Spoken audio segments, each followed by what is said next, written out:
one of the things that I've figured out over the last years is this is a good proposition. So, it's pretty self-evident that life has got its rat's nest of miseries, and that's for sure. And maybe you could even make a categorical statement that life is mostly a rat's nest of misery. And you can make a pretty powerful argument for that. But then there's a counter question, which is, well, what if you tried not to make it any more miserable than it had to be, right? Then what would it be like?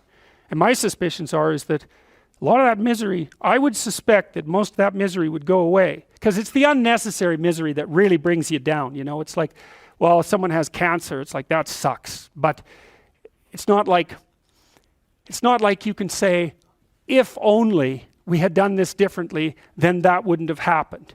But when someone's out like torturing you in a malevolent way, or maybe you're doing the same, you can always ask yourself, well, is this really necessary? Is this just like a useless add-on to the miseries of life? That's what disheartens people.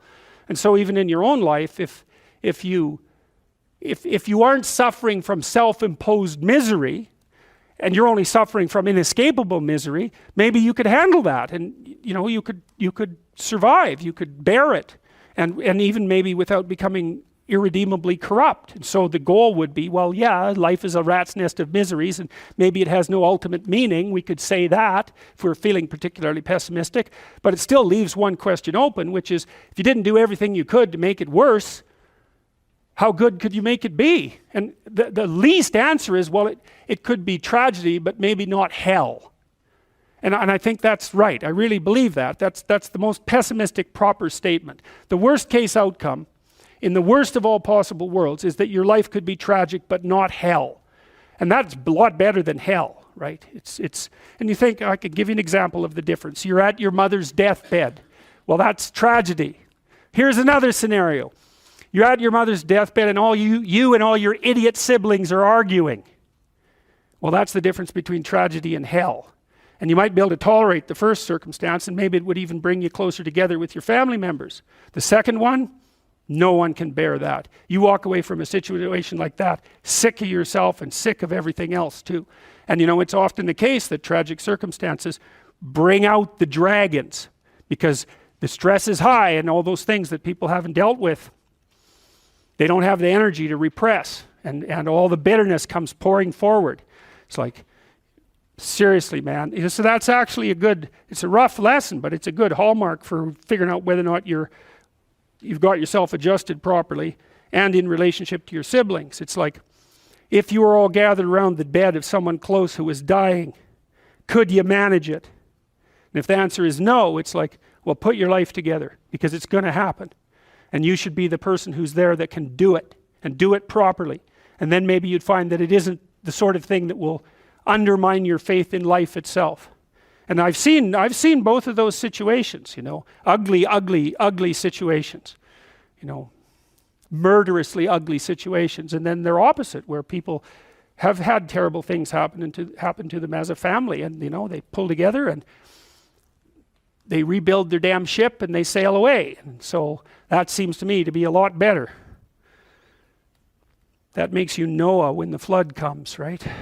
Well, okay, so the same thing. The question emerges, well, who are you? Well, you could say, you're this plan.